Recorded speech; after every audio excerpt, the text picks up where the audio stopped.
I kind of got the camera set low. This is a baitcaster.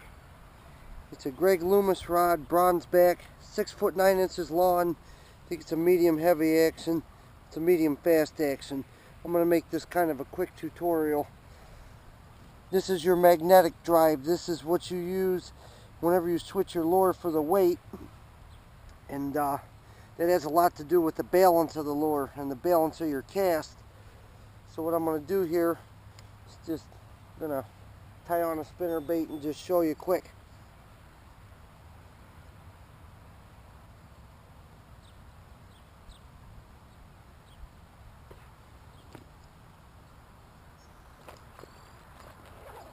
It took me about 1.5 years to actually be able to cast this thing perfect. And you know, it's just like riding a bike with one of these things. You know, you think of almost a 7 foot long fishing rod and you think, man, that thing's going to be hard to cast. But in all reality, it isn't. It's almost like using a fly rod. It's just all in the balance and how you cast it and your how much strength you put behind it. And while I'm doing that, I'm going to show you this. It's how to tie a Palomar knot. First thing you want to do, there's a curve right there in that spinner bait. You know, run your line through it one way, come back the other way, run it back through, so you got both. You got both ends at the same in that curve. So you run it through once, then you run it back through, and then I use my index finger. You got a loop here, and then I leave some tail. Just tie a regular knot, just like that. I just looped it once around, pull it tight. Take your excess from the loop, run it through the bait, back up through, wet it. The reason I wet it, so you don't get no fray, you won't get a kink. Pull it tight.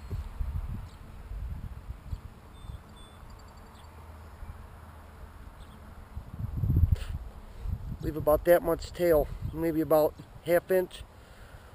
That way if you get a big fish on there and he pulls it, it might pull a little bit of it in, but you'll still have enough. Palomar knot's the strongest knot that I know of. Somebody once told me a blood knot's even stronger, but I'm not sure how to tie one of those. So here we go. Okay, this is just like a button on a push button reel. Actually, it's pretty close. Now if you watch that bait, remember this magnetic drive, you can turn it either way. If you turn it forward, you're putting more to it. So if it falls real fast, you want to push it forward. You want to turn it forward, so you just barely want it to fall. You want it to go about like this right here.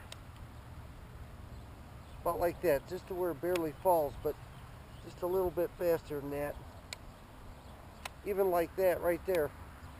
That's close. Now, when it comes to casting it, here's the tricky part. I leave my thumb right on the line. You click that button. Now you can either cast it, just let it go real nice and easy, just like that. You can go easy. You can, you know, whip it kind of hard. You'll find your approach with it. And got some weeds on that one. You'll find your approach with it, how you like it. But with the rod being almost 7 foot, you know, bait cast rods are big. They're long. But they're not that hard. Just click it like that. Come back and, man, you can really whip that thing. See, you can cast that thing a mile.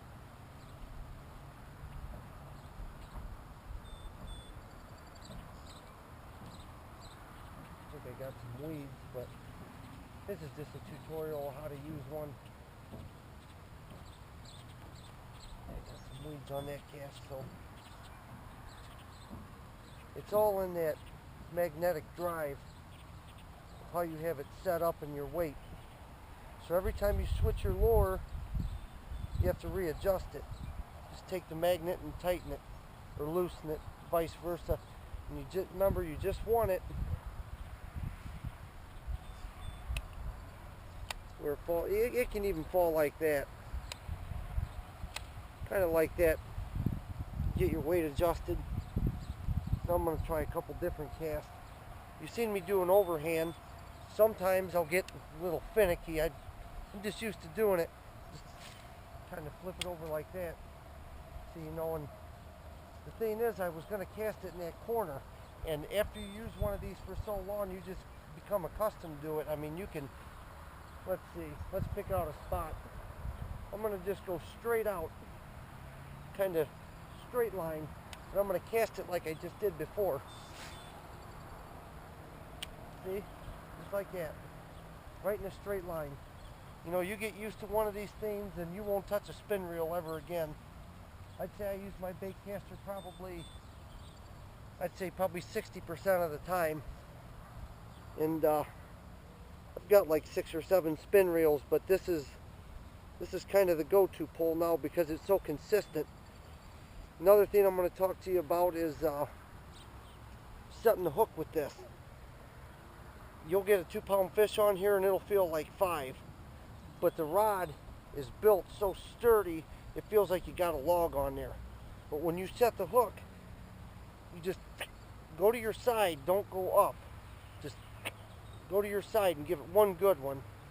And when you're fighting a fish, keep it to your side and keep it down. Especially when bass fishing, because if you keep it up and he jumps, he'll get off. But when you keep it to your side, I kind of twist it like this. Keep it to my side, and he's pulling like this. I keep it down. I keep the tension on him. I don't let him slack up, because once he slacks up, he can get off. So I'll do a couple more, and see, you can put that thing right where you want it.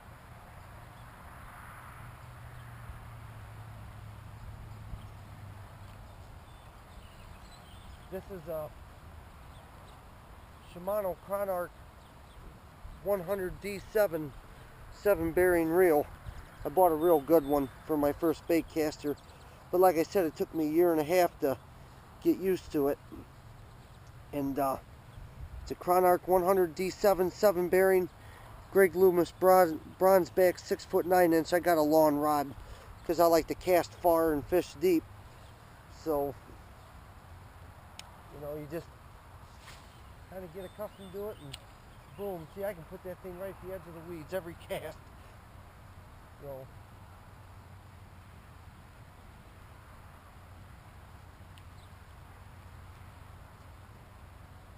I would suggest when you first start using one of these to overhand it, to cast it like this. Yeah, that one went a little off center. Oh, I just had one. You hit it. You hit it and then took it in the weeds.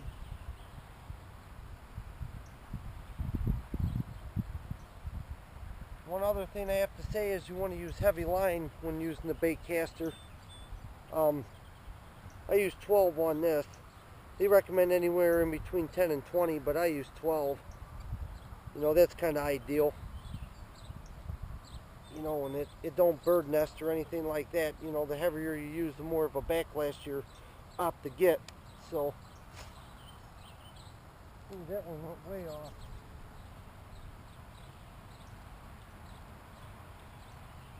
But I'm trying to talk and do something at the same time. Sometimes I'm not so good at doing that. So,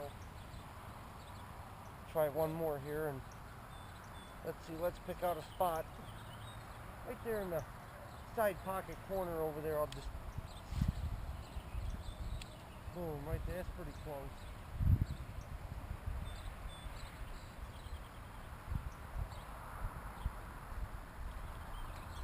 But yeah, I suggest getting about a 6'9" rod. You know, get something long, something where you have a lot of control. Especially if you're fishing open water, you can fish with the long rod because you have all the area to cover with it.